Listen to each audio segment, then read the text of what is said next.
And now, BillyCBoxing.com presents Thumbs Up, Thumbs Down with Billy C. Here he is, Billy C.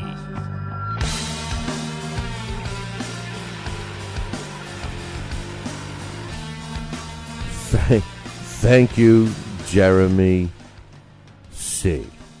We're coming at you from the Billy C studio in Lake George, New York. I'm Bill Calogero, and it's time for Boxing's Thumbs Up and Thumbs Down for today, September 19th in the year 2012. Today, I just want to remind everybody, we do the Talking Boxing with Billy C radio show, and everybody's been asking us about the Vegas shows. They are available right now up on the podcast as the premium podcast, the version of the podcast that's a premium podcast. That is the only place you can get them right now. We are working on breaking those down a little bit, but if you can't wait, and I tell you the truth, you shouldn't, because they were 6 fantastic shows. We did all 5 during the week, and then we did a post-fight show immediately following the big fights in Vegas. So check it out. You won't regret it. It was a great time out in Vegas. All right, thumbs up goes to both, speaking of Vegas, both to Top Rank and Golden Boy. How often do you hear that? How often do you hear thumbs up to both Golden Boy and Top Rank? Well, the reason why I'm giving them thumbs up is for putting on not one but 2 great events over this past weekend. And I got to give a special thumbs up to Top Rank for adding in the Thursday show. That's right. They had the show, ESPN's Friday Night Fights on Thursday. That's a whole nother story. It was a great week of boxing in Las Vegas.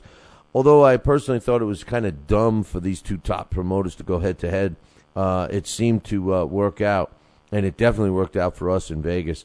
There was just the whole town was filled with at least 40,000 fight fans, 20-something thousand in one arena, 13,000 in the other, and plus all the closed circuit availability around. It was, at least 40,000 people there specifically for the fights. And the whole city filled up like Thursday night, man. It changed. When I was there all week, you could actually walk around the casinos, and by Thursday night, it was just unbelievable stuff. But anyway, thumbs up to both Top Rank and Golden Boy for making all that happen. Thumbs up also to the September 29th HBO triple header. It features 3 great fights, which we're going to see on HBO after dark. But also they announced a solid undercard. This fight card, and kudos goes to Lou DiBella, and his DiBella Entertainment. They're promoting this card. This is a true boxing fans boxing card. Really, it is. There's no sugarcoating it. There's no one-sided fight. You may think that they look like, you know who's going to win, but they're pretty evenly matched. And I think it's a blueprint for HBO, what we're going to expect from them in the future. I just hope that they get rid of Lampley and Merchant for good. And while they're at it, they should probably consider getting rid of Roy, too. I think the 3 of them are more commonly known as the 3 Stooges, in my opinion. But thumbs up to HBO and a great lineup. And the thing is Jim Lampley used to know what the hell he was doing. Now he's become just a HBO bias guy, and it doesn't seem to be able to tell you what's happening without the stats in front of him, and he's become very weak and dependent on those statistics. So it's a shame, because he was at one time one of the best. All right, thumbs down. Thumbs down goes, I only have 2. And you could argue that these 2 guys are the same person in different bodies. But Floyd Mayweather Jr. gets the first thumbs down. Why? Because he's in trouble again. Yep, he is. He is, this time for a verbal altercation with another one of his baby's mamas. Police reported to a 911 call last week, and by the time they got there, Floyd had stolen one of the woman's possessions and fled like a bitch. And still, we don't know if there was any charges made and whether or not this is, in fact, a violation of his most recent parole, which, if it were, could possibly land him back in jail. I can only hope, when I look at Floyd and his boxing ability, he's a fantastic fighter. But when I look at Floyd, the man, This guy's a piece of garbage. Piece of garbage. And speaking of pieces of garbage, a fellow piece of garbage, in my opinion, gets the next thumbs down, and that's David Haye. Why? Well, he didn't smack around anybody. He didn't steal his girlfriend's stuff. He didn't run like a bitch or nothing like that.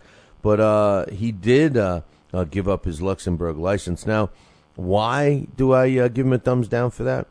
Because, he said in not so many words that the only reason why he got the Luxembourg license was because he wanted to fight Chisora, and the BBBSC stripped Chisora of his actions at the press conference, and David Haye had to do it, and now that he doesn't need him anymore, basically he's going to go back to the BBBSC. The reason why I'm giving this guy a thumbs down is, in case you forgot, in case David Hayes forgot, he was the one that acted like the bitch and hit Derek Chisora with a bottle. He clenched a bottle in his fist and hit him. To me, that's a bitch. Okay? I mean, come on. And by the way, the only reason why the BBBSC didn't strip him, at least was what we were told, was because he didn't have a license. He had been in retirement, remember? So now I wonder if the BBBSC is going to reevaluate that whole situation, because it was not all Derek Chisora. I mean, Derek Chisora shouldn't have got off that podium. There's no question about it. He was wrong. But David Haye shouldn't have been in the room. David Haye shouldn't have been mocking him. David Haye shouldn't have instigated, and David Haye shouldn't have hit the guy with a bottle. So if he gets reinstated by the BBBSC very easily, rest assured that they'll be getting the next thumbs down. But for now, David Haye gets a thumbs down for being a bitch. Really, for being a bitch. We got 2 bitches for the thumbs down today, and that takes care of that. Hey, man, make sure you tune in tomorrow for BillyCBoxing.com's Thumbs Up, Thumbs Down. Ciao, baby.